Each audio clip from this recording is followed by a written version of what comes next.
CSAT हा paper 200 marks total. त्यामध्ये comprehension किती मार्क्सला येतं तर 125 मार्क्सला आहे. म्हणजे जवळपास हा खूप जास्त महत्त्वाचा आहे.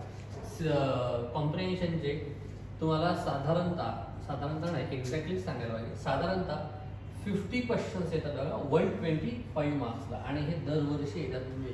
त्याच्यामध्ये काही दुमत नाही. प्रिलिम नापास होताना मुलांचं हेच आहे की पहिल्यांदा मुलं याच्याकडे जास्त दुर्लक्ष करतात म्हणून याचं कमी मार्क्स येतात. पण या विषयाचा जर तुम्ही व्यवस्थित अभ्यास केला, थोडंसं तुम्ही याच्याकडे लक्ष दिलं तर याच्यामध्ये कमीत कमी 125 पैकी 100 मार्क्सपर्यंत आपल्याला जाता येतं. ठीक. पण काय होतं की एकदा दुर्लक्ष होतं. मग आता याचा अभ्यास कसा करायचा, काय करायचा ते आपण बघणार आहोत.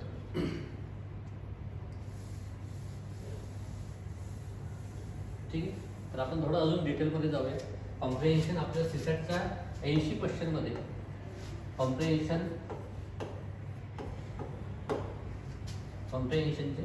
125 मार्क्स हे मार्क्स इथं लिहितो, आणि क्वेश्चन्स किती आहेत तर 50 क्वेश्चन्स आहेत. ठीक. त्यानंतर येतं हा एक मोस्ट इम्पॉर्टंट पार्ट आहे. सेकंड पार्ट कुठला आपला इम्पॉर्टंट तर रिझनिंगचा हा तुमचा सेकंड पार्ट आहे, जो जास्त महत्त्वाचा आहे. याचे किती मार्काला येतं हा 50 मार्क्सला येतो बघा. म्हणजे साधारणतः 18 ते 20 क्वेश्चन्स याचे आहेत. ठीक आहे. थर्ड पार्ट जो आहे तो कुठला आहे तो मॅथ्स आहे. त्याचे एक 5 ते 7 क्वेश्चन येतात त्याच्यामध्ये. ठीक आहे. क्वेश्चन्स म्हटलं तर 5 ते 7 क्वेश्चन्स आहेत, आणि जर मार्क्स जर म्हटलं तर 12 ते 15 मार्क्सपर्यंत हा तुम्हाला येतो. आणि थर्ड पार्ट जो आहे फोर्थ पार्ट जो आहे तो आहे आपला डिसिजन मेकिंगचा. ठीक आहे. तर याचे 12.5 मार्क्स हे ठरलेले असतात. निगेटिव्ह सिस्टीम याला नाही, 5 क्वेश्चन याचे येतात. ठीक आहे. तर हा पार्ट यातला फार जास्त महत्त्वाचा आहे. पण काय आता थोडंसं पुन्हा एकदा बघा, कॉम्प्रिहेन्शन 125 मार्क्स आहे, पण याच्याकडे मुलांचं दुर्लक्ष होतं, म्हणून याला आपल्याला लक्ष द्यायचं व्यवस्थित. ठीक आहे. 50 क्वेश्चन्स आहेत, येतात म्हणजे येतात दरवर्षी. याच्यामध्ये काय एखाद्या वेळेस 45 क्वेश्चन आले काय आलं असं काही होत नाही. याच्यात धोका एकच आहे प्रिलिममध्ये की आपण नापास होताना धोका एकच आहे की या पार्टकडे मुलांचं दुर्लक्ष होतं. ठीक आहे. आता याच्याकडे दुर्लक्ष का होतं, काय होतं, कसं होतं ते आपण थोडंसं बघूया.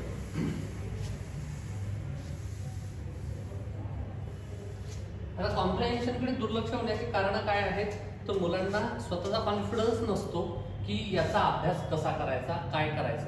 एक्झॅक्टली मुलं याच्याकडे लक्ष देत नाही, म्हणून यातला मुलं याच्याकडे दुर्लक्ष करतात. ठीक आहे.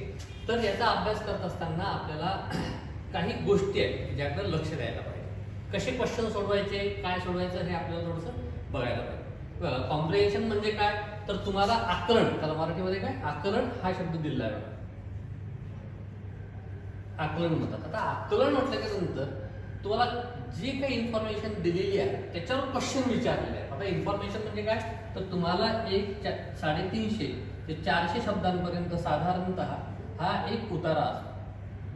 ही काही इन्फॉर्मेशन दिलेली असते, आणि त्याच्यावर काय असतात तर 5 क्वेश्चन्स असतात. त्याच्या आधारे तुम्हाला तो सोडवायचा असतो.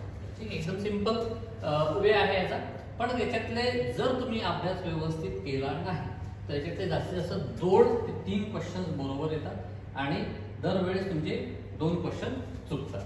मला सांगा जर तुम्ही असे जर 10 पॅसेज सोडवले तर तुमचे किती क्वेश्चन बरोबर येतील 30 क्वेश्चन बरोबर येतील, आणि 20 क्वेश्चन्स चुकतील. 20 म्हणजे काय निगेटिव्ह सिस्टीम जर आपण बघितली तर 7 मार्क्स 7 क्वेश्चन हे तुमचे काय होतात म्हणजे 23च क्वेश्चन बरोबर येतात, आणि 23 क्वेश्चन्सच्या आधारे तुम्ही पूर्व परीक्षा पास होता येत नाही. जे म्हणतात ना जी मुलं पास होतात त्यांना साधारणतः मला असं वाटतं पास व्हायचं असेल तर कॉम्प्रिहेन्शनला आउट ऑफ 125 पैकी 100 मार्क्स आले पाहिजे. म्हणजे जर तुमचं सीसॅटमध्ये जर तुमचं टार्गेट असेल किती 150 मार्कांचं, हे तर टार्गेट आता यावर्षी पाहिजेच तुम्हाला. जर 150 मार्कांचं टार्गेट असेल तर तुम्हाला कॉम्प्रिहेन्शनला निग्लेक्ट करता येणार नाही. कॉम्प्रिहेन्शनचे याच्यात किमान 100 मार्क्स तुमचे 125 पैकी आलेच पाहिजे. पण हे मार्क्स येतील कसे, अडचणी काय आहेत याकडे आपण थोडं अजून लक्ष देऊ. बघा, मुलं म्हणतात की भरपूर वेळा असं होतं की आम्ही जी उत्तर दिलेली आहे ती आयोग चुकीची देतो, आयोगाला समजत नाही, आयोगाचे काही क्वेश्चन्सचं काही समजत नाही, कसं काय त्याचं उत्तर देतं. तर यामागं काही कारण आहेत बघा. तर पहिलं कारण काय आहे, एक पहिली गोष्ट, पहिला रूल एक लक्षात ठेवा की जी काही इन्फॉर्मेशन आपल्याला उतार्याच्या माध्यमातून दिलेली आहे तिला योग्य मानणं, त्या इन्फॉर्मेशनला योग्य मानणं हे सगळ्यात महत्वाचं आहे. ती करेक्ट इन्फॉर्मेशन, व्हॉटएव्हर इन्फॉर्मेशन दिली आहे ती करेक्ट मानणं आणि त्या इन्फॉर्मेशनच्या आधारे सर्व काही उत्तर दिली. म्हणजे काय, स्वतःचे लॉजिक इथे लावायचे, स्वतःचे लॉजिक इकडे लावायचे नाही, स्वतःचे लॉजिक इकडे नको. आपल्याला कुठल्याही प्रकारचं स्वतःचं जे इन्फॉर्मेशन, तुमचं जे काही तुमचं नॉलेज आहे, स्वतःचं जनरल नॉलेज आहे, ते तुम्हाला उतार्यांमध्ये लावायचं नाही, ते आपल्याला जीएस मध्ये यूज करायचं.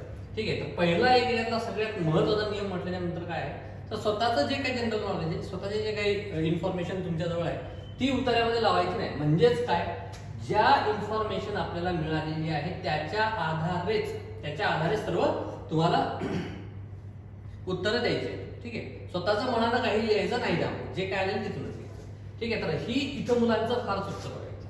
तर हे आपल्याला याच्यावर आपल्याला काम करायला पाहिजे. तर ते आपण क्लासमध्ये, आपल्या बॅचमध्ये आपण करून घेणारच आहे. आणि दुसरं मुलांचं काय असतं की वाचायला स्पीड नाही, वाचायला स्पीड येत नाही, किंवा अजून काय मुलांचे आहेत की सर्व 10च्या 10 पॅसेजेस अटेम्प्ट होत नाही, 50च्या 50 क्वेश्चन अटेम्प्ट होत नाही. सिक्वेन्स काय असायला पाहिजे, किंवा जे काही उत्तरं लिहितो ती बरोबर कशी आली पाहिजे, हे सर्व जे उत्तर आपले जे काही क्वेश्चन्स आहेत ते आपण बॅचमध्ये ते आपण घेणार आहोत. पण त्याच्यानंतर मी तुम्हाला सांगतो की काही गोष्टींकडे माणसानं फार बारकाईने लक्ष द्यायला पाहिजे. म्हणजेच काय, आता काही गोष्टी म्हणजे काय, तर 2013 आपल्याला पहिल्यांदा सीसॅटचा पेपर आला होता. 2013 ते 2019 2020 जे एक्झामचं टार्गेट असेल 2013 ते 2019 यामध्ये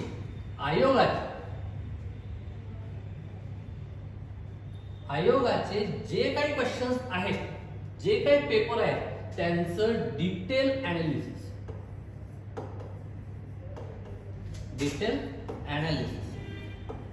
पण आता ॲनालिसिस, विश्लेषण याचा अर्थ पण फार महत्वाचा आहे. आता 13 पासून 19 पर्यंत जर आपल्याला आयोगाचे जितके काही क्वेश्चन्स आले असतील त्यांचं डिटेल ॲनालिसिस ते जर आपल्याला व्यवस्थित करायचे असतील तर आपल्याला हे माहीत पाहिजे की आयोगाने जी उत्तरं दिलेली आहेत तर तीच उत्तरं त्यांनी का दिलेली आहेत. बरोबर. तर याचं उत्तर कुठं सापडत नाही. मग मुलांचा जो हे आहे उत्तरांकडे बघण्याचा दृष्टिकोन जो आहे तो नकारात्मक होत जातो. तर ते आपण क्लासमध्ये करून घेणार आहे. 2013 पासून ते 2019 पर्यंतचे सर्व पेपर आपण क्लासमध्येच घेणार. ठीक आहे. त्यानंतर आपली प्रॅक्टिस. तर याचा सगळ्यात महत्त्वाच्या ज्या गोष्टी ते मी तुम्हाला सांगत होतो बघा. 2013 ते 2019 चे प्रश्न पेपर झाल्याच्या नंतर प्रॅक्टिस हे पण खूप इम्पॉर्टंट आहे बघा. प्रॅक्टिस, त्याच्यानंतर टेस्ट पेपर. मुलांचं काय होतं, अभ्यास कॉम्प्रिहेन्शनचा अभ्यास करत असताना कुठल्याही मुलं काय करतात, आयोगाचे घेत नाही, कुठल्याही पेपरचे टेस्ट पेपर आणतात, एखादा पुस्तक आणतात आणि काय करतात, पुस्तक आणल्यानंतर त्यातलं काय करतात, पुस्तक आणलं त्यातला 2 उतारे घ्यायचे, 1 उतारा घ्यायचा, कसा तरी सोडवायचा, त्याचा ॲनालिसिस करायचं नाही आणि डायरेक्टली तुम्ही एक्झामला जाऊ बसता. तर याचे काही आपल्याला हे बघायला पाहिजे. ही चुकीची पद्धत, ही चुकीची पद्धत आहे. सगळ्यात महत्वाचं काय आहे पहिल्यांदा तर अंडरस्टँडिंग तुमची झाली पाहिजे. अंडरस्टँडिंग म्हणजे काय तर आयोगाच्या सर्व पेपरचं डिटेल ॲनालिसिस झालं पाहिजे. त्याच्यानंतर सेकंड स्टेप याच्यामधली काय आहे, अंडरस्टँडिंग नंतर की तुम्ही एखादं चांगलं जे पुस्तक आहे ते तुम्ही घ्यायला पाहिजे, त्यातले काही तुम्ही सोडवायला. अंडरस्टँडिंग म्हणजे काय, आयोगाचे जे आहेत ते सर्व इथं सोडवायला पाहिजे आयोग. त्यानंतर एखादं बुक्स, व्यवस्थित जे बुक आहेत ते आणून तुम्ही घरी सोडवायला पाहिजे. थर्ड स्टेप काय आहे याच्यामधली तर त्याच्यानंतर तुम्ही टेस्ट पेपर सोडवा. आणि हे सर्व झाल्याच्या नंतर तुम्ही स्वतःचा जो कॉन्फिडन्स आहे तो चेक करा. पण काय होतं मुलांचं, डायरेक्टली मुलं एकतर टेस्ट पेपर सोडवायला सुरुवात करतात, माहिती काही नसतं कसं क्वेश्चन सोडवायचे, काय क्वेश्चन सोडवायचे, आणि डायरेक्टली टेस्ट सोडवायला गेलं. तर यामुळं मुलांचा जो आहे कॉन्फिडन्स तो वाढत नाही. तर आता बघा, हा आपल्याला अंडरस्टँडिंग आयोगाचे क्वेश्चन्स कशाच्या बेसिसवर येतात ते आपण थोडंसं बघूया. कशाच्या बेसिसवर येतात आयोगाचे क्वेश्चन्स, पेपर कसे सेट होतात, क्वेश्चनचा फॉर्मॅट काय असतो, ते त्यांनी का दिलेलं आहे. तर त्यासाठी सगळ्यात महत्त्वाचं आहे ते आपण थोडं बघूया.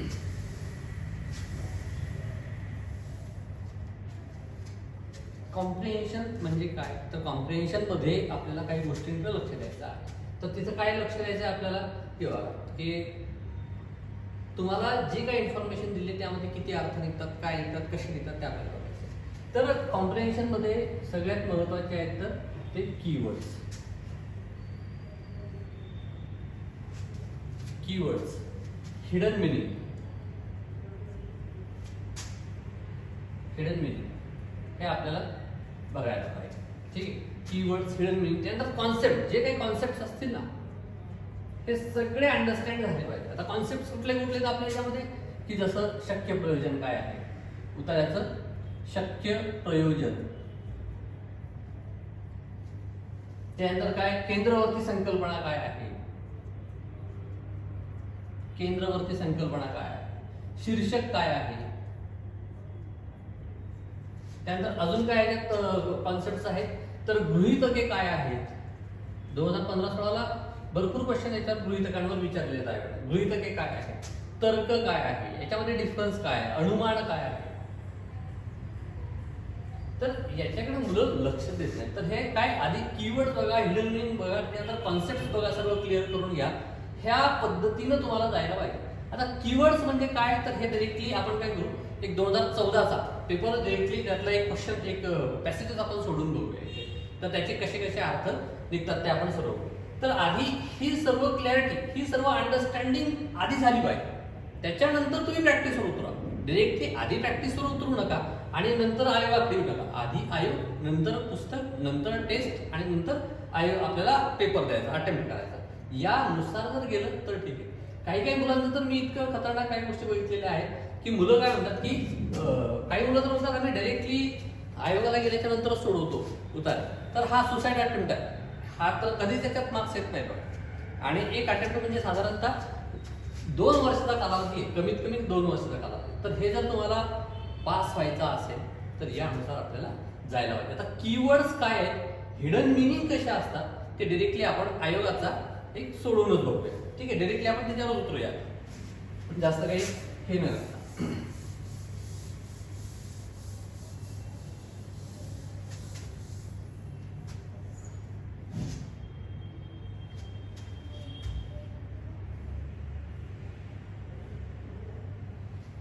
ठीक, आता बघा हा जो आहे हा 2000, आता जे काही मी सांगणार आहे, जे काही मी बोलणार, याचा खूप जास्त फायदा जर करून घ्यायचा असेल तर तो कधी होईल, हा व्हिडिओ, हा सेमिनार डायरेक्टली करून नाही तर काय करावं लागेल बघा तुम्हाला.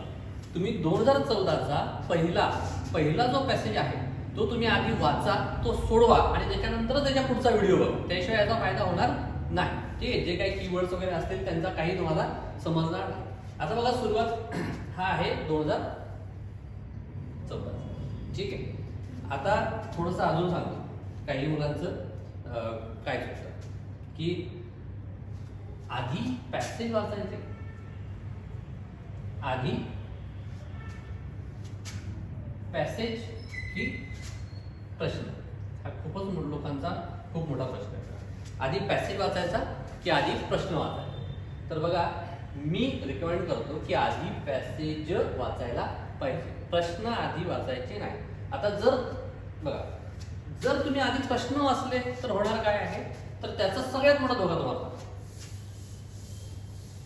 टेक्निकली एकदम करेक्ट वेने जायचा अभ्यास करायचा असेल तर बघा, हा एक समजा आपल्याला आयोगाने एक काय दिला, हा समजा एक पॅसेज दिलेला आहे 300 मार्काचा, 300 शब्दांचा, 300 ते 350 शब्दांचा समजा एक पॅसेज आलेला आहे.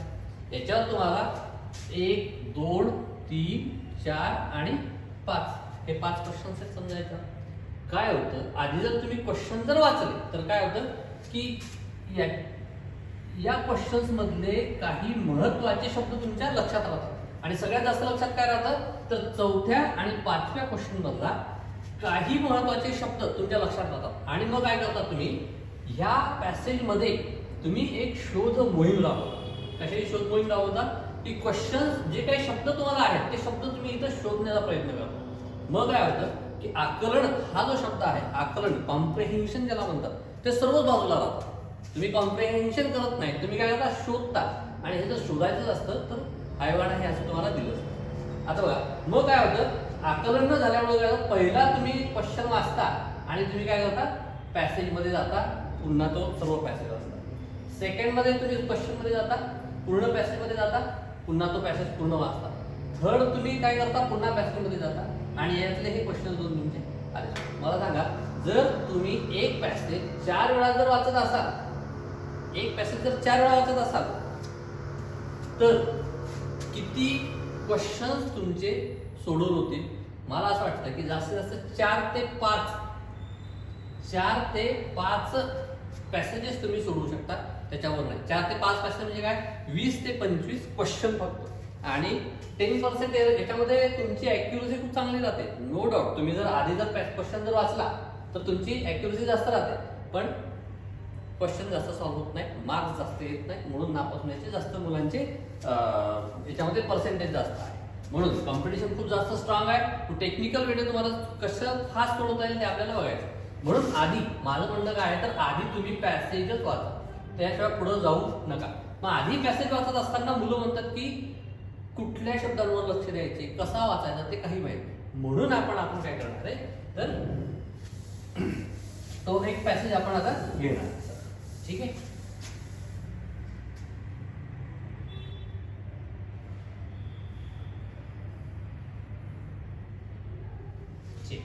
आता बघा हा 2014चा आहे. मी आधी सांगितल्याप्रमाणे पुन्हा एकदा सांगतो हे माझं एक्सप्लेनेशन या पॅसेजचं एक्सप्लेनेशन ऐकण्याच्या आधी तुम्हाला काय करायला पाहिजे तर तुम्हाला आधी हा पॅसेज स्वतः सोडवायला पाहिजे 10 मिनिटं घेऊन आणि नंतरच पुढे हा तुम्हाला जायला पाहिजे. आता बघा इथे सुरुवातीला त्यांनी काय सांगितलेलं आहे तर इथे यांनी काय म्हटलंय आधी आपण क्वेश्चन वगैरे काही बघणार नाही डायरेक्टली आपण पॅसेज बघू आणि नंतर आपण त्या क्वेश्चनकडे जाऊया. ठीक आहे आता बघा इथं काय म्हणतो हा अर्ध्या शतकानंतर भारतीय स्वतःसाठी कसं मरावं ते शिकले. आता याच्यामध्ये सगळ्यात महत्त्वाचं वर्ड कुठे आहे तर स्वतःसाठी. आता इथे कुठला वर्ड महत्वाचा आहे तर स्वतःसाठी हा इथे वर्ड महत्वाचा आहे. आता इथं स्वतःसाठी हा वर्ड महत्वाचा काय बघा तर इथं काय म्हटले मी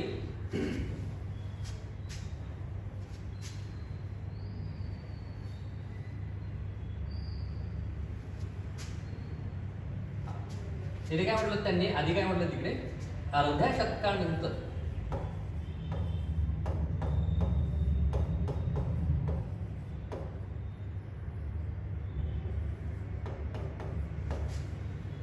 हे आधी मी एकदा लिहून घेऊ का सर्व ते थोडं स्टॉप करता येईल म्हणजे एकात करता येईल मग पुन्हा कट करतो. मी आधी लिहून गेलो सगळं जे काय लक्षात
इथे काय म्हटलं यांनी, अर्ध्या शतकानंतर भारतीय स्वतःसाठी कसं मरावं ते शिकले. आता इथं हा वर्ड जो आहे स्वतःसाठी, इथे फार महत्वाचा हा वर्ड आहे बघा. ठीक आहे, तर हा वर्ड जो आहे हा फारच महत्वाचा आहे. स्वतःसाठी काय, अर्ध्या शतकानंतर भारतीय स्वतःसाठी कसं मरावं ते शिकले. याच्यामध्ये काही हिडन हा जो वर्ड आहे ते हा खूप महत्वाचा आहे. याच्यामध्ये काही हिडन मिनिंग्स वगैरे आपल्याला काही तयार होतात का, याच्यावर काही क्वेश्चन होऊ शकतो का, तर याचं बघायला पाहिजे. तुम्ही जर बघितलं समजा इथे अर्ध्या शतकानंतर भारतीय स्वतःसाठी कसं मरावं ते शिकले. आणि हे स्टेटमेंट मी थोडंसं वेगळ्या प्रकारे दिलेलं आहे खाली. अर्ध्या शतकानंतर भारतीय कसं मरावं ते शिकले. या दोन स्टेटमेंट मध्ये काय डिफरन्स आहे, तर इथे कुठला आहे वर्ड, स्वतःसाठी इथे वर्ड आहे, आणि इथं काय आहे तर इथं वर्ड तो नाहीये. तर हा वर्ड काही अर्थाला काही इन्फ्लुएन्स करतोय का ते आपल्याला बघायला पाहिजे. आता बघा,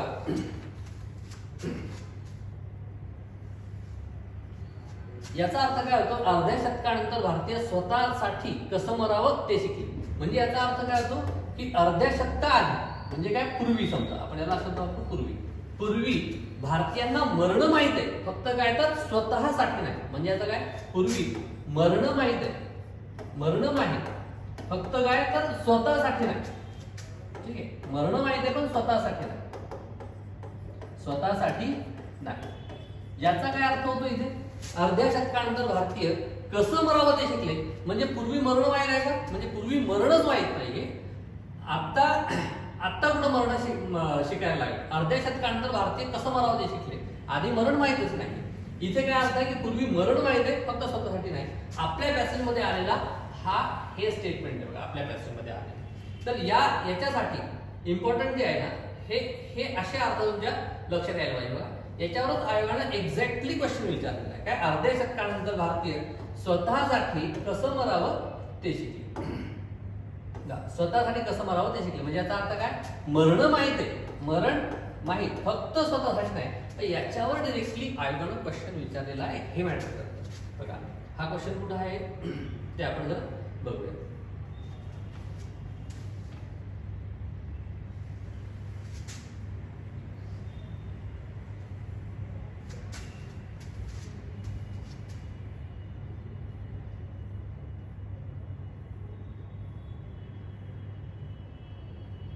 फोर्थ नंबरचा क्वेश्चन आहे, तो जरा बघायला पाहिजे. काय तर भारतीय सैफूभाईच्या मते, ठीक आहे, आता वाटतं काय असेल ते, भारतीयांना पूर्वी कसे मरावे ते माहित नव्हते. पॅसेज मध्ये काय आलेलं आहे की मरण माहित आहे फक्त स्वतःसाठी नाही. म्हणजे स्टेटमेंट कसं होईल, हे स्टेटमेंट चुकीचं होईल. ठीक आहे, लक्षात येते की क्वेश्चन कसा तयार होतो, कुठनं तयार होतो. ठीक, तर या गोष्टींकडे थोडं लक्ष द्यायला पाहिजे बघा. तुमच्या लक्षात आलं असेल की मला म्हणायचं काय आहे की इथे काय म्हटलं यांनी, अर्ध्या शतकानंतर भारतीय स्वतःसाठी कसं मरावं ते शिकले. कुठल्या वर्ड इथे इम्पॉर्टंट आहे, तर स्वतःसाठी इथे वर्ड हा इम्पॉर्टंट आहे. ठीक आहे, यात आम्हाला, यात म्हणजे काय तर स्वतःसाठी मरण्यात आम्हाला आयर्लंड आणि रशियातील, आता बघा जेव्हा जेव्हा पॅसेजमध्ये एखादा देश येतो, प्रदेश येतो, एखाद्या सिटीचं नाव येतं, त्याच्यावर आयोगानं क्वेश्चन दरवर्षी तयार केलेले आहे. तर या गोष्टींना आपल्याला लक्ष द्यायला पाहिजे. अर्ध्या शतकानंतर भारतीय स्वतःसाठी कसं मरावं ते शिकले. याच पहिल्या स्टेटमेंटवर ऑलरेडी आयोगाने एक प्रश्न विचारून घेतलेला आहे. ठीक आहे, त्यानंतर यात आम्हाला आयर्लंड आणि रशियातील हुतात्म्यांच्या उदाहरणांमुळे खूपच मदत मिळाली.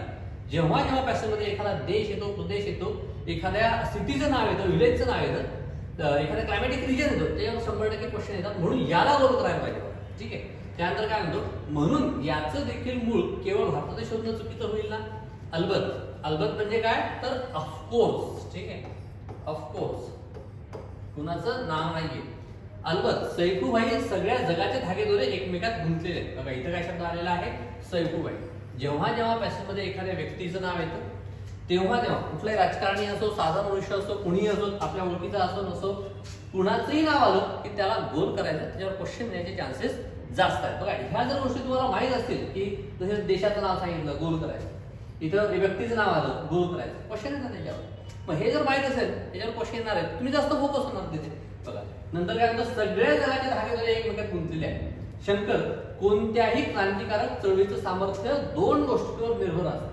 आता इथे काय आलंय 2, 100% क्वेश्चन असणार बघा, 2 गोष्टींवर निर्भर असतं. तिला आंतरराष्ट्रीय परिस्थिती आधी उदाहरणातून किती प्रेरणा मिळते ही एक. आता 2 म्हटल्यानंतर ही पहिली आहे, इम्पॉर्टंट आहे. ठीक आहे, याला अंडरलाईन करायचं. ही एक म्हटल्यानंतर याला बघून करायचं. आणि देशातील सर्वाधिक क्रांती प्रवणाचा वर्ग तिच्यात किती प्रमाणात भाग घेतो ही दुसरी. याला बघून इम्पॉर्टंट आहे. दोन्ही गोष्टी पाहिजे बघा. 2 गोष्टींवर निर्भर असतं. एकाच गोष्टीवर निर्भर आहे का? जर असा क्वेश्चन इथे विचारला की कुठल्याही क्रांतिकारक चळवळीचं सामर्थ्य एकाच गोष्टीवर निर्भर असतं तर काय होईल? चुकीचं स्टेटमेंट होईल. आयोगानं क्वेश्चन याच्यावर विचारलेला आहे बघा. ते तुम्हाला मी पुढे दाखवतो. पुढे काय म्हणते बघा. दुसरा शक्ती स्त्रोत म्हणजे पहिल्या शक्ती प्रवाहाची काही उदाहरणं आता दिली. आता पहिल्या शक्ती प्रवाहाची उदाहरणं कुठे दिली तर इथं दिलेली आहे. दुसरा शक्ती स्त्रोत म्हणजे हा जो वर्ड आहे, जेव्हा जेव्हा पॅसेजमध्ये म्हणून म्हणजे हे वर्ड येतात त्याच्यावर आयोगानं क्वेश्चन विचारलेला आहे. कामगार किसान जनता बघा, इथं फुल स्टॉप आलेला, इथं फुल स्टॉप आहे. म्हणजे दुसरा शक्ती स्त्रोत म्हणजे कामगार किसान जनता. म्हणजे इथे हे 3च आहे, त्याच्या बाहेर नाही फुल स्टॉप. म्हणजे काय आता बघा, क्रांतीची लढाई तेच लढू शकतील. आता बघा कीवर्ड म्हणजे काय, कीवर्ड काय असतात तर कीवर्ड काय असतात की जे आपल्या, ठीक आहे, कीवर्ड म्हणजे काय असतात ते पण तुम्हाला थोडंसं सांगतो.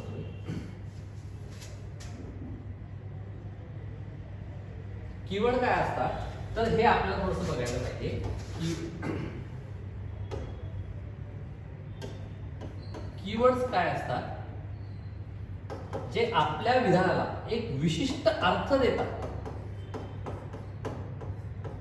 विशिष्ट अर्थ देणारे जे वर्ड आहेत त्यांना आपण कीवर्ड म्हणतो बघा. ठीक आहे, तर या गोष्टींकडे थोडंसं लक्ष द्यायचं की कीवर्ड. आता कीवर्ड म्हणजे आपण विशिष्ट लक्ष देतात म्हणजे काय. आता काय म्हणते कुठपर्यंत आलो आपण. कोणत्याही क्रांतिकारक चळवळीचं सामर्थ्य 2 गोष्टींवर निर्भर असते. इथपर्यंत झाले. क्रांतीची लढाई तेच लढू शकतील. क्रांतीची लढाई तेच लढू शकतील ज्यांच्याकडे हरण्याजोगं काहीच नसतं. म्हणजे काय, दुसरं कुणीही नाही. तेच म्हणजे क्रांतीची लढाई तेच लढू शकतील ज्यांच्याकडे हरण्याजोगं काहीच नसतं. म्हणजे दुसरं कुणीही नाही. 100% याच्यावर आयोग क्वेश्चन विचारणार, कारण की हा कीवर्ड काहीतरी विशिष्ट अर्थ देणार आहे आपल्या विधानात.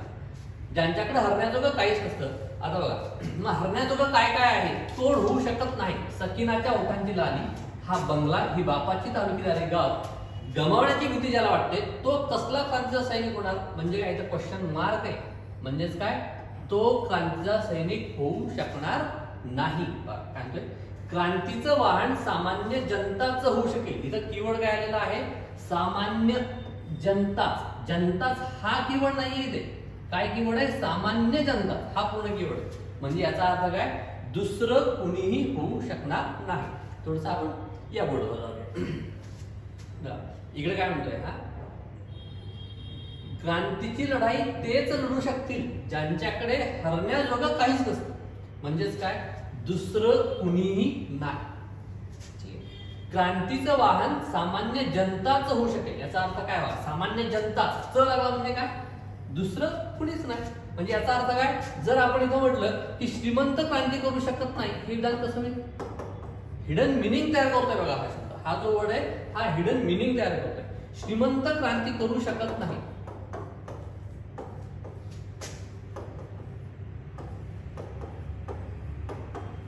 हे विधान कसं होईल, हे विधान इथे योग्य होतंय बघा. काय, क्रांतीचं वाहन सामान्य जनताच होऊ शकेल म्हणजे काय, दुसरं कुणीही नाही. श्रीमंत क्रांती करू शकत नाही, विधान योग्य ठरतं. पण याच्यावर सेम आयोगाने इथे क्वेश्चन विचारलेला आहे. तर हे आपल्याला बघायचं. एकदा पुन्हा एकदा वाचा. म्हणून म्हणतो क्रांतीचं वाहन सामान्य जनताच होऊ शकेल म्हणजे दुसरं कुणीही नाही.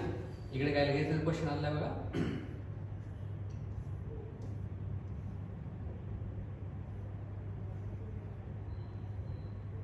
5 नंबरचा क्वेश्चन आहे तो. इथे क्वेश्चन काय आलाय, श्रीमंत क्रांती करू शकत नाही सैफूभाईच्या मते. श्रीमंत क्रांती करू शकत नाही, विधान कसं आहे, योग्य विधान. पण भरपूर वेळा काय वाटतं, आपण पॅसेजमध्ये जर शब्द शोधत गेलो की श्रीमंत क्रांती करू शकत नाही, हे आपल्याला कुठेही सापडणार नाही. आणि शेवटी आपण काय करतो की याला रॉंग करून येतो आणि हे आपल्याला वाटतं की आपण बरोबर सोडलेलं आहे पण हे चुकतं बघा.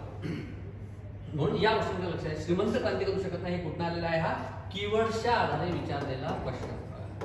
ठीक आहे, आता आधी जा, क्रांतिकारक चळवळ यशस्वी होण्यासाठी आंतरराष्ट्रीय प्रेरणाच आवश्यक आहे. म्हणजे काय दुसरी गोष्टच नाही म्हणतोय हा. हे झाल्यानंतर आंतरराष्ट्रीय प्रेरणा, बाकी दुसरं काहीच नाही. पॅसेजमध्ये काय आलेलं आहे सुरुवातीला की दोन गोष्टी निर्भर असतात ते. म्हणून हे विधान कसं होईल, हे विधान अयोग्य होतं आणि हे विधान योग्य होतं. म्हणजे याचा अर्थ काय की हे सेकंड नंबरचं जे आहे ते याचं आन्सर आहे. तर ह्या गोष्टींकडे लक्ष द्यायला पाहिजे. अभ्यास करत असताना सुरुवातीच्या स्टेजला ही फार स्लो प्रोसेस आहे, पण जसं आपण प्रॅक्टिस करत जातो, जसं क्लास डेव्हलप होत जातो, तुमचं माइंड डेव्हलप होत जातो, तुमची आकलन क्षमता जशी जशी वाढत जाईल तसं तसं त्याचा तो तुमचा वेग जो आहे तो वाढत जातो. ठीक आहे. तर आतापर्यंत आपण बघितलेले कीवर्ड्स एकदा त्यांना पुन्हा सर्वांना गोल करून घ्यावा. केवळ हा येतो आहे ना, हे आहे. सैफुबाई व्यक्ती आलाय म्हणून, दोड या गोष्टींना आपण गोल केला. आंतरराष्ट्रीय परिस्थिती ही एक, ठीक आहे, उदाहरणातून मिळते. त्यानंतर सर्वाधिक क्रांतिपूर्ण असा वर्ग, हे इम्पॉर्टंट आहे. तर हे दोन काही दिली. दुसरा शक्ती स्त्रोत म्हणजे याला करायला सांगितलं. क्रांती लढाई तेच बनवू शकतील ज्यांच्याकडे हरण्याजवळ काहीच नसतं. ठीक आहे. म्हणून म्हणतो क्रांतीचं वाहन सामान्य जनताच होऊ शकेल. इम्पॉर्टंट आहे सर्व. ठीक आहे. मलाही असंच वाटतं. छान. आज जनतेचा जो उत्साह आहे तुला ठाऊक आहे. आता आंतरराष्ट्रीय परिस्थितीमुळे कशी प्रेरणा मिळते बघ. मागचं महायुद्ध जगात चांगलीच आग पेटून गेलं, ते युद्ध जुंपलं. याचं कारण साम्राज्यवादाचा फळ. इथून पुन्हा इम्पॉर्टंट आहे बघा. पॅसेजमध्ये जेव्हा असा ऑड वर्ड येतो ना की साम्राज्यवाद किंवा साम्यवाद, लोकशाही, हे जे वर्ड्स येतात तेव्हा इम्पॉर्टंट काय आहे तर याला गोल करायचं. साम्राज्यवादाचं फळ. ठीक आहे. साम्राज्यवादाचं फळ म्हणजेच मी आत्ताच तुम्हाला सांगितलं. म्हणून म्हणजे जर वर्ड्स आले असतील तर त्याला गोल करायचं.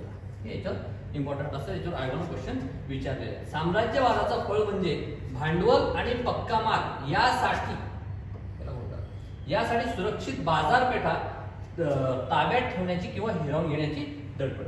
बाजारपेठा ताब्यात ठेवण्याची किंवा हिरावून घेण्याची धडपड.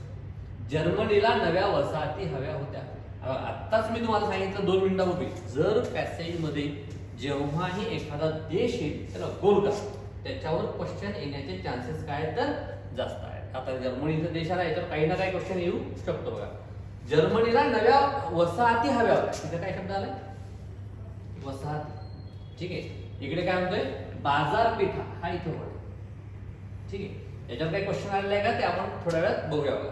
पण धरित्रीची तर वाटणी होऊन गेली होती, त्यामुळे युद्ध करूनच वसाहती करूनच, there is no other way. Only way काय आहे तर युद्ध हा एकच वे आहे. युद्ध करूनच वसाहती बळकावणं भाग होतं झालं. वसाहतीचे धनी असणाऱ्या इंग्लंड आणि फ्रान्स बरोबर देश एक गोल करत झाला. ठीक आहे. इंग्लंड आणि फ्रान्स बरोबर जर्मनी जुंपली. जर्मनी हरला हे बरं झालं, परंतु किंतु मात्र हे वर्ड्स फार इम्पॉर्टंट असतात. पण साम्राज्यवादाच्या साखर झोपेत अडथळा आणणारा नवा वैरी जन्माला आला. आता बघा, हा जो वर्ड आहे याला वेगळ्याच कलरने आपण गोल करूया. कुठला? पण साम्राज्यवादाच्या साखर झोपेत अडथळा आणणारा नवा वैरी. वैरी हा शब्द इथं सुद्धा हा इम्पॉर्टंट आहे. वैरी जन्माला आला, साम्यवाद. आता इथं थोडंसं आपण थांबू आता, कारण की आपण पुन्हा त्या बोर्डवर जायला लागेल. बघा काय म्हणतोय हा, जर्मनी हरला हे बरं झालं, पण साम्राज्यवादाच्या साखर झोपेत. आता साखर झोप या शब्दाचा अर्थ कसा घ्यायचा हे लक्षात यायला पाहिजे. साखर झोप. ठीक आहे.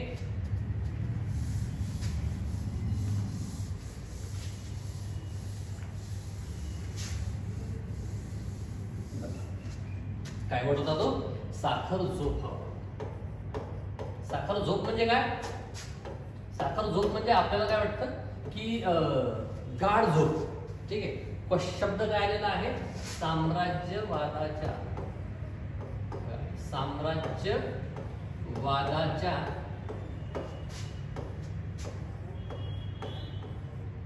साखर झोपेत. साम्राज्यवादाच्या साखर झोपेत. साम्राज्यवादाच्या साखर झोपेत नवा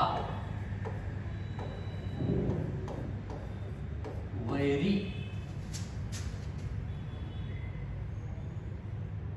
जन्माला आला. साम्यवाद. आता बघा इथं हे इम्पॉर्टंट आहे. काय तर साम्राज्यवादाच्या साखर झोपेत नवा वैरी जन्माला आला साम्यवाद. आता आपल्याला काय वाटतं की साम्यवादा अगोदर साम्राज्यवाद झोपेत होता. झोपेत म्हणजे काय? निद्रिस्त होता, इनॅक्टिव्ह होता. ठीक आहे, पण याचा अर्थ असा नाहीये. साखर झोप बघा, आपण जेव्हा साखर झोप कधी लागते तर सकाळी सकाळी साखर झोप लागते. याचा अर्थ एक्झॅक्टली काय याचा या वर्डचा हे इम्पॉर्टंट आहे ते.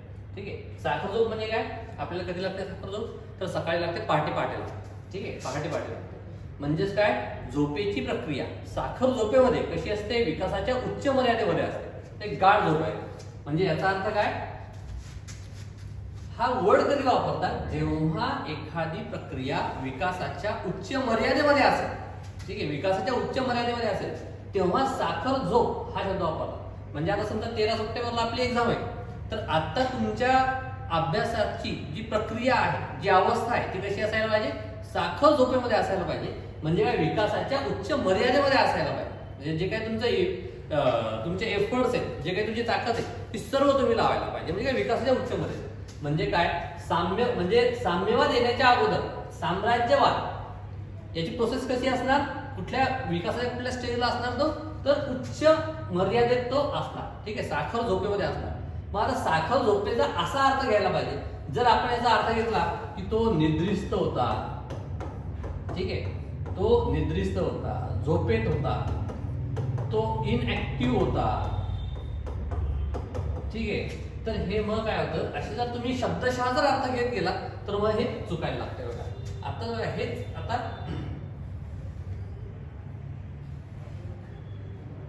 इथेच काय आलंय?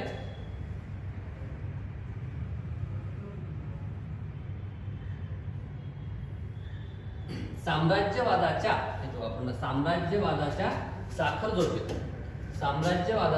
साखर झोपेत अडथळा आणणारा नवा वैरी जन्माला आला.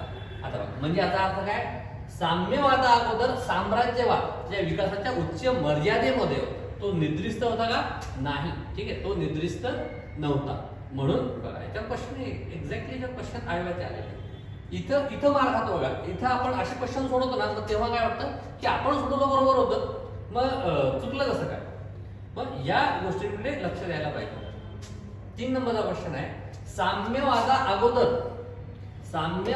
अगोदर साम्राज्यवाद निद्रिस्त होता. निद्रिस्त होता म्हणजे काय?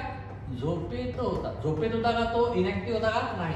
तर विकासाच्या उच्च मर्यादेमध्ये होता. म्हणून हे विधान जे आहे हे विधान चुकीचं होतं. पण मुलं मॅक्झिमम वेळा काय होता की साखर झोप निद्रिस्तपणा याला समानार्थी घेतात आणि हा क्वेश्चन चुकून येतात. मग एक्झाम मध्ये पेपर झाल्याबरोबर 50च्या 50 क्वेश्चन आपले बरोबर असतात. मग घरी आल्याच्या नंतर आपले 10 क्वेश्चन कमी होतात. की लागल्याच्या नंतर अजून 10 कमी होतात. तर ते कमी होण्याचं, चुकण्याचं, नापास होण्याचं जे प्रमाण आहे ते कशामुळे? तर हे शब्द माहीत नसतात. कॉम्प्रिहेन्शन वाटतं तेवढं सोपं नाहीये. जर सोपं असतं तर 50 क्वेश्चन आयोगानं दिले नसते त्याच्यावर. ते इम्पॉर्टंट आहे म्हणून त्याला 50 क्वेश्चन्स आहेत. नाही मग मॅथमॅटिक्सचे क्वेश्चन वाढले असते, रिझनिंगचे क्वेश्चन वाढले असते. तर आकलनासाठी ह्या गोष्टी ज्या आहेत त्या इम्पॉर्टंट आहेत. ठीक आहे, तर आपण पुन्हा चला आता तिकडे जाऊया. आता तुम्हाला तो वैरी हा शब्द आला. तुम्ही तुम्हाला सांगितलं की वैरीला आपण गोल करतोय. वैरीला का गोल करायचो? वैरी जन्माला आला. काय? जर्मनी हरलाय बरं झालं, पण साम्राज्यवादाच्या साखर झोपेत अडथळा आणणारा नवा वैरी जन्माला. वैरी या शब्दाचा अर्थ काय असतो? म्हणजे जर आपला कोणी शत्रू असेल तर तो कसा असतो? म्हणजे त्याचे आणि आपले विचार कसे एकमेकांच्या विरुद्ध असतात. बरोबर आहे, एक सारखे समान नसतात. म्हणजे काय? जे साम्राज्यवादामध्ये जे विचार असतील ते साम्यवादामध्ये असतील का? नाही, तर ते एकमेकांच्या विरुद्ध विचार असतील. माझा भाग काय? साम्यवाद वस्तूंचं उत्पादन करायचं ते साऱ्या मानवांना सुखी आणि समृद्ध करण्यासाठी, नफा मिळवण्यासाठी नव्हे. म्हणजे याचा अर्थ हे साम्यवादात आहे. म्हणजेच काय? साम्राज्यवादामध्ये काय असणार? याच्या उलट असेल. वस्तूंचं उत्पादन कशासाठी करायचं? सुखी आणि समृद्ध होण्यासाठी नाही, तर कशासाठी करायचं? तर नफा मिळवण्यासाठी करायचं. हे इथं इम्पॉर्टंट. ठीक आहे, यंत्रामध्ये सुधारणा होतात, कारखाने वाढतात. आता बघा इथं इम्पॉर्टंट आहे. आता इथं काय? साम्यवादापासून सुरुवात झाली. बघा जेव्हा जेव्हा पॅसेजमध्ये एखादी संकल्पना येते, तिचे काही वैशिष्ट्य येतात, कारण येतात, परिणाम येतात. एखादी संकल्पना म्हणजे कॉन्सेप्ट, त्याच्यावर आयोगाने 100% वेळा क्वेश्चन्स विचारलेले आहेत. ठीक आहे, तर हे आपल्याला फारच इम्पॉर्टंट आहे. हे याच्यातलं हे इम्पॉर्टंट. आता बघा इथे साम्यवादापासून सुरुवात झाली, याला आपण थोडंसं कंस करूया. बघा यंत्रामध्ये सुधारणा होतात, कारखाने वाढतात, मालाची पैदास वाढते आणि त्यासाठी त्यांच्या विक्रीसाठी मोठी बाजारपेठ लागते. पण गिरायकांच्या हाती पैसा खेळावा लागतो, त्यासाठी प्रत्येक गिरायकाला पुरेसे वेतन मिळाले पाहिजे. पुरेसे वेतन मिळाले पाहिजे. पैसा कमी पडला तर मालाची खरेदी घटेल, तो माल गोदामात पडून राहील, मंदी येईल, उत्पादन घटवावं लागेल, तसे तसे कारखाने बंद पडतील, तेवढेच कामगार बेकार होतील आणि खरेदीला पैसा नसेल तर ते काय खरेदी करणार? क्वेश्चन मार्क म्हणजे काय? टोन कसा आहे? निगेटिव्ह टोन आहे याचा. आणि कारखाने तरी कसे चालणार? ठीक आहे, हा कंस पूर्ण करतो. साम्यवाद सांगतो नफ्याचा लोकपणा. बघा आता इथून इथपर्यंत आपण जो कंस केला, हा कंस कशाचा आहे? साम्यवादाचा आहे की साम्राज्यवादाचा आहे? दिसता क्षणी इथं सुरुवात झाली होती साम्यवादापासून, इथं कंस संपला, इथं साम्यवादा शब्द आला. मुलांना काय वाटतं की हा जो कंस आलेला आहे, ही जी इन्फॉर्मेशन आलेली आहे ती कशाची इन्फॉर्मेशन आहे? तर साम्यवादाची इन्फॉर्मेशन आहे. पण ही साम्यवादाची इन्फॉर्मेशन नाही आहे, ही साम्राज्यवादाची इन्फॉर्मेशन आलेली आहे. हा जो कंस आहे हा कशाचा कंस आहे? हा साम्राज्यवादाचा कंस आहे. का? तर साम्यवादामध्ये काय आहे? नफा मिळवणे आहे. जर नफा मिळवणे हा उद्देशच नसेल तर मंदी येणे, कारखाने बंद पडणे, कामगार बेकार होणे, ह्या गोष्टी होणारच नाही. म्हणजे हा काय? हा जो कंस आलेला आहे एवढा, हा कशाचा आहे? तर साम्राज्यवादाचा. ठीक आहे, लक्षात येते? एक्झॅक्टली याच्यावर क्वेश्चन आलेला आहे. आता बघा पुढे काय काय म्हणतोय हा? नफ्याचा लोभ थोडा, कारखाने तरी कसे चालणार? साम्यवाद सांगतो. बघा साम्यवाद सांगतो हा वर्ड आलेला आहे, म्हणजे याचा अर्थ काय? ही संकल्पना कशामध्ये आलेली आहे. म्हणजे आता काय करणार की याच्यावर आयोग काय ना काही क्वेश्चन विचार. नफ्याचा लोभ सोडा, आपला देश आणि सगळं जग हे कुटुंब वाढून गरजेपुरत्याच लागलेला इम्पॉर्टंट आहे. गरजेपुरत्याच वस्तू बनवा, प्रत्येकाकडून त्याच्या कार्यक्षमतेनुसार काम घ्या, त्याच्या गरजा भागवण्या इतक्या जीवनावश्यक गोष्टी द्या. बघा कार्यक्षमतेनुसार हा दुसरा आहे. गरजा भागवण्या इतक्या म्हणजे जास्त द्यायच्या नाही, त्याच्या कार्यक्षमतेनुसार. त्याची कार्यक्षमता नसेल तर त्याला काम देऊ नका. गरजा जेवढ्या इम्पॉर्टंट आहेत तेवढे त्याच्या वर देऊ नका. हे सगळं होईल. आता बघा इथे इम्पॉर्टंट आहे पुन्हा, पण मी तुम्हाला आता सांगितलं, पण जमिनीवर किंवा कारखान्यावर पुन्हा एकाची मालकी नसावी. आता पण हा कसा इम्पॉर्टंट आहे? आता बघा जर तुम्ही पण याच्यावर हे इम्पॉर्टंट कसं आहे? तुम्ही जर समजा असं ठरवलं, घरच्यांना कमिट केलं काय की मी आता चांगला अभ्यास करेन,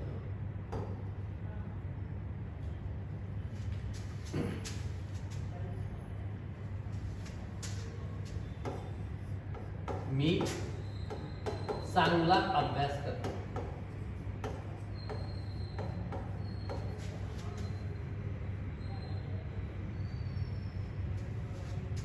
पहिला नंबर आहे. ठीक, पहिला नंबर आहे. आता पण आईला काय म्हणतात? पण आई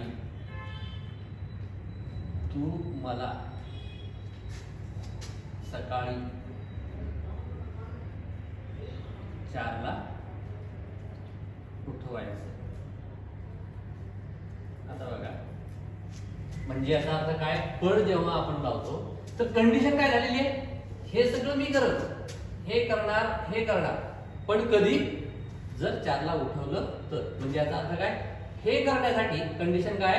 तर ही कंडिशन आहे. म्हणजे काय? आवश्यक या गोष्टीसाठी. म्हणजे त्याला आपण ए आणि बी जर उत्तर दिलं, नाव दिलं ए आणि बी या स्टेटमेंटसाठी, हे समजा सी झालं, कुठली गोष्ट आवश्यक आहे? तर सी हे स्टेटमेंट इथं आवश्यक आहे. सेम इथं काय म्हटलंय यांनी?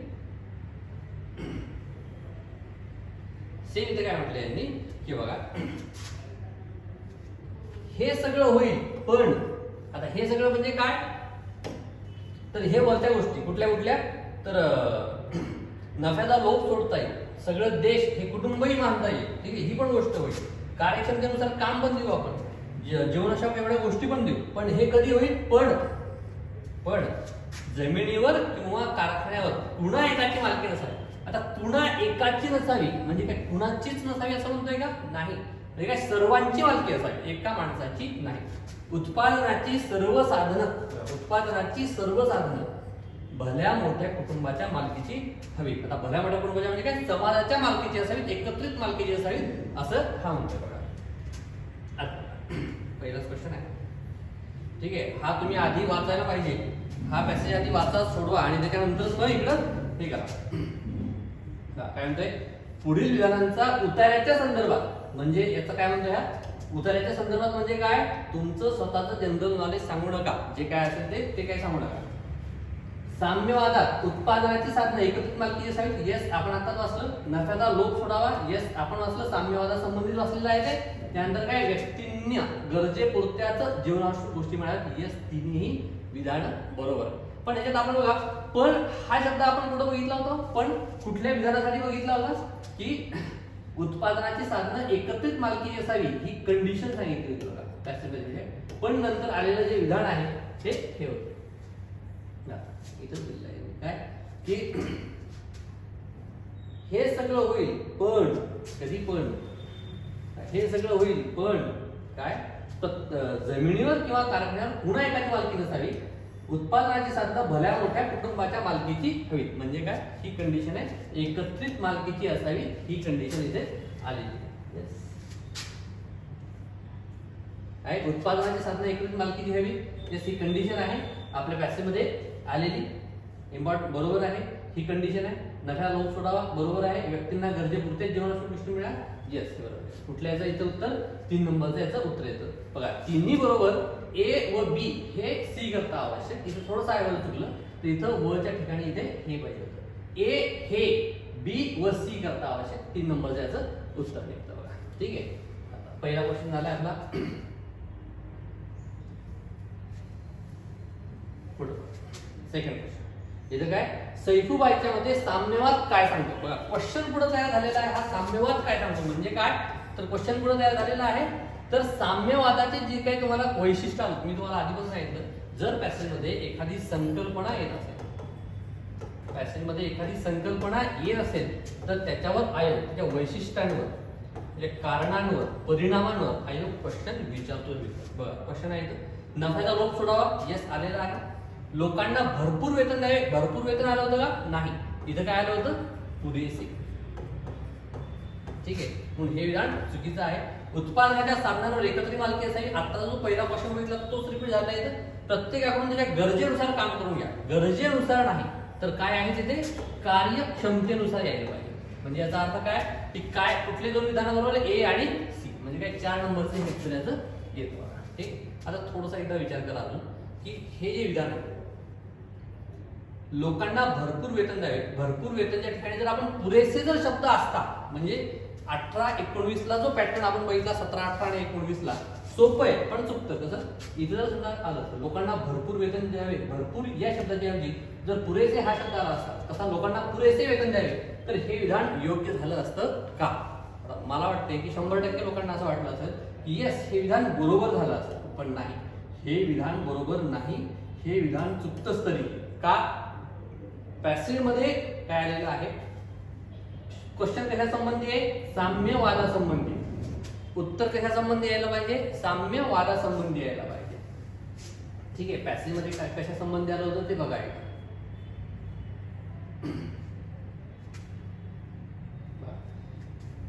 आपण यंत्रामध्ये पासून आपण याला काय केलं होतं, गोल केलं होतं. यंत्रामध्ये ते इथं कसे चालतं, हे विधान मी तुम्हाला सांगितलं होतं की हे साम्राज्यवादासंबंधी आलेलं आहे. बरोबर आहे. पुरेसे वेतन मिळावे हे विधान जे आहे, या कंसातलं विधान आहे, हे साम्राज्यवादासंबंधी आलेलं विधान आहे. आपला प्रश्न कशा संबंधी आहे, तर साम्यवादासंबंधी आहे, साम्राज्यवादासंबंधी आहे. म्हणजेच काय, जर या 3 नंबरच्या क्वेश्चन मध्ये, या 3 नंबरच्या क्वेश्चन मध्ये 2 नंबरच्या क्वेश्चन मध्ये इथे जर भरपूर वेतन द्याच्या ठिकाणी भरपूर वेतन द्या, इथे जर पुरेसे जरी टाकलं असतं तरी पण काय झालं असतं, हे विधान चुकलंच असतं. कारण की क्वेश्चन कशा संबंधी आहे, हा साम्यवादा संबंधी. लोकांना पुरेसे वेतन द्या हे विधान योग्य असतं, पण according to passage, not question. ठीक आहे, त्याच्याकडे लक्ष द्यायला पाहिजे. याला 3 नंबरचा क्वेश्चन बघा. हे काय, जर्मनीला भांडवल व पक्का माल हवा होता. पॅसेज मध्ये काय आलेलं आहे, जर्मनीला काय हवं होतं, भांडवल व पक्का माल असं कुठेही आलेलं नाही. क्वेश्चन कुठं तयार झाला हे सर्वात आधी इम्पॉर्टंट आहे. जिथं देश आहे तिथं क्वेश्चन तयार झाला. भांडवल व पक्का माल नाही तर जर्मनीला वसाहती हव्या होत्या असं आलेलं आहे. ठीक आहे. त्याचं एक्सप्लेनेशन आपण बॅच मध्ये अजून एकदा व्यवस्थित प्रकारे केलं. याचं एक्सप्लेनेशन मी वाईज सांगितलं. साम्यवादा अगोदर साम्राज्यवाद निद्रिस्त होता हे विधान चुकतं. निद्रिस्त नाही तर तो विकासाच्या उच्च मर्यादेमध्ये साखर जो या ऑड वर्डमुळे आलेला आहे. ठीक आहे. तर याचं उत्तर काय जाईल? हे विधान सुद्धा चुकतं, हे विधान सुद्धा चुकतं. म्हणजे काय? कोणते विधान योग्य आहे विचारलेलं आहे. म्हणजे ए योग्य आहे दोन्हीही नाही. 4 नंबरचं उत्तर. ठीक आहे. त्यानंतर बघा हा पहिलाच क्वेश्चन आपला आहे. सैगुबाईच्या मते भारतीयांना पूर्वी कसे मारावे ते माहित नव्हते. विधान कसं आहे? चुकीचं विधान आहे. मरणं माहित होतं पण काय स्वतःसाठी नाही. ठीक आहे. साम्यवादात पैसा नसेल, तोच मगाचा क्वेश्चन आहे. साम्यवादात पैसा नसेल तर कारखाने बंद पडू शकतील परंतु साम्राज्यवादात त्याकरता कारखाने बंद पडू शकत नाहीत. हे विधान सुद्धा अयोग्य आहे. बघा जो कंस आपण केला होता ते तुम्हाला एकदा वाचा. त्यामध्ये याचं उत्तर आपण सरळ सरळ आहे अयोग्य आहे. कोणते विधान अयोग्य? बघा याच्यावर लक्ष द्यायचं बरं का. इथं काय होतं आता आपण केलं इथं अयोग्य आहे. क्वेश्चन काय आहे ते वाचतच नाही तुम्ही. काय विचारलं? अयोग्य म्हणजे याचा अर्थ काय? दोन्हीही ए आणि बी दोन्ही अयोग्य. तेच जर इथं योग्य विचारलं असतं तर याचं उत्तर काय झालं असतं?